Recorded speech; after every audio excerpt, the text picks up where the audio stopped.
Nasaksihan mismo ng News 5 ang pagpapaulan ng rocket ng grupong Hamas sa Tel Aviv sa Israel. Nagsilikas tuloy ang hotel guests para magtago sa bomb shelter. Mula sa Tel Aviv, Israel, magbabalita si Rainiel Pawin.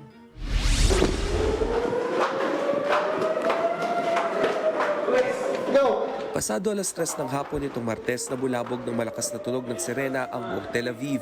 May mga raket na naman kasing pinakawalan direkta sa syudad.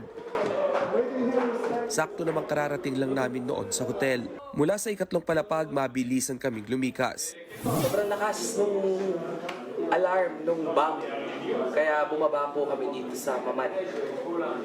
So, kailangan pag nag-siren o tumunog dyan sa labas, 40 o 45 seconds lang, kailangan nakababa ka na dito sa mga bomb shelter. Normally, yung mga bomb shelter, mga gawa doon sa bakal at mga, ayun nga, bomb-proof talaga. Tumagal din ng halos 1 minuto ang mga pagsabog. Kailangan mo magstay pa dito ng 10 minuto. So, hintay pa tayo mga 2 minutes bago umakyat pa doon sa room namin, no? Dahil kahit na na-intercept na yung mga bomba, yung possibility na mahulog yung mga debris o yung shrapnels ay yun yung kinatatakutan ng mga tao dito. Kasi deadly, minsan kahit na na-intercept na, sobrang lalaki pa rin ng debris na nahuhulog. Kayang bagsakan yung isang building at totally maguhunga yung isang building na yun. Ayon sa Israel Defense Forces, 15 rockets ang na-intercept ng Iron Dome mula sa Gaza. Yun nga lang, hindi nakaligtas ang ilang gusali sa debris.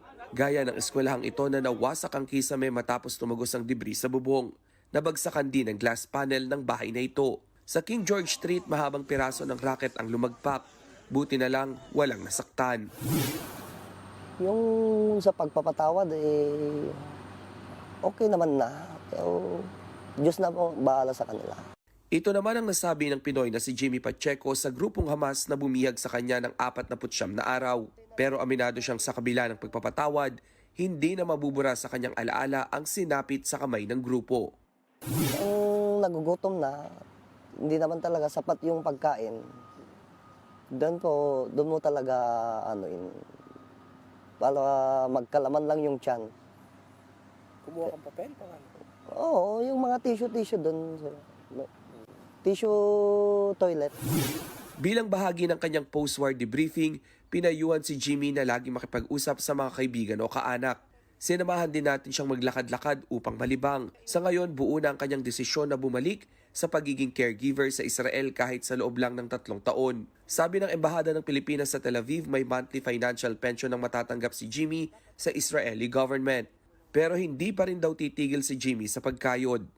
Naninigurado lang po ako kasi sabi ko nga hindi naman ako nagpo-focus sa isang bagay, umaasa sa isang bagay. Dapat kung totoong meron, masaya po ako. Pero ang gusto ko pong mangyari, sabayan ko po yun para mas makaipon.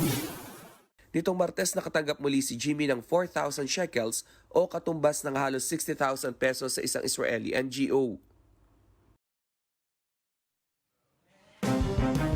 At kaugnay ng balitang yan, makakausap natin mula mismo sa Tel Aviv, Israel, si Rainiel Pawid. Rainiel, kumusta kayo?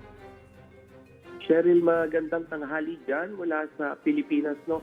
Sa ngayon, sa buong magdamag dito sa Tel Aviv, ay naging payapa naman yung buong gabi. No?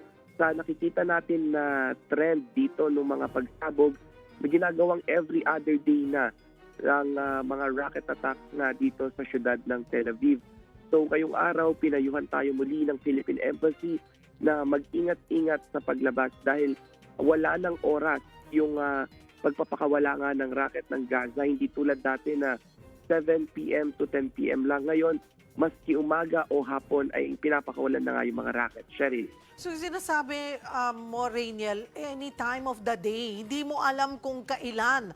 At yung bang sinasabi mong every other day, ito talagang mas madalas na kumpara nung simula?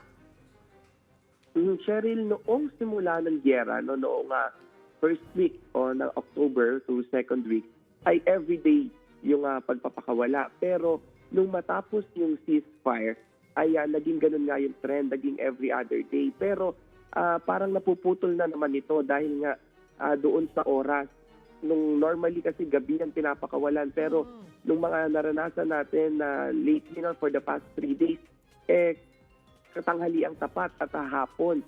Ang paliwanag naman ng mga residente dito, ginagawa raw ng gabi ng mga unang trench ng gera dahil nga ayaw malocate itong mga nagpapakawala doon sa Gaza Strip.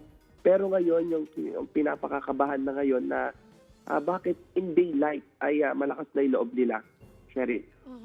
Kumusta naman yung mga kababayan natin dyan sa Israel? Hindi ba mahirap maglakad-lakad o bumili ng mga pangangailangan?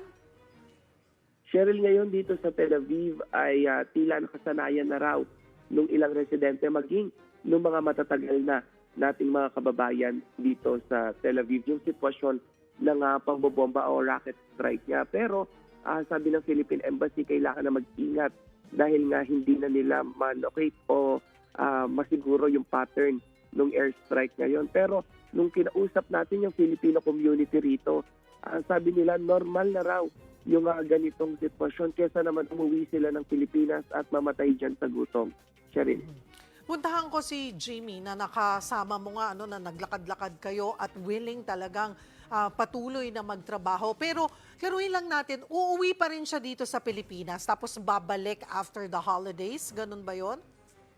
Tama, Cheryl, no? Ang kanyang target date ng pag-uwi ay December 17. Hinihintay na lang ngayon yung kanyang travel documents kasi nga kasama doon sa binomba yung kanyang passport. At sabi niya, magbabakasyon lang siya for 35 days maximum dyan sa Pilipinas at January ay babalik na siya dito at yung caregiving job niya ay ipagpapatuloy niya kahit namatay yung kanyang employer ay muli siyang kinuha noong mga anak o yung mga kamag-anak nung kanyang yumaong employer. So nag-aabang na lang uli sa kanyang pagbalik at si Jimmy naman ay willing na muling magtrabaho dito. Pero Cheryl, hindi tulad nung una natin pagkakausap sa kanya na uncertain siya kung kailan siya tatagal dito sa Israel.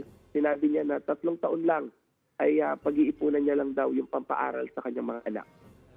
Maraming salamat at mag-iingat kayo dyan. Ariniel Pawid, live mula sa Tel Aviv, Israel. Sariwang balita ba ang hanap mo? Simple lang. I-click mo na ang subscribe button at ang notification bell para lagi kang updated sa mga balitang dapat mong malaman.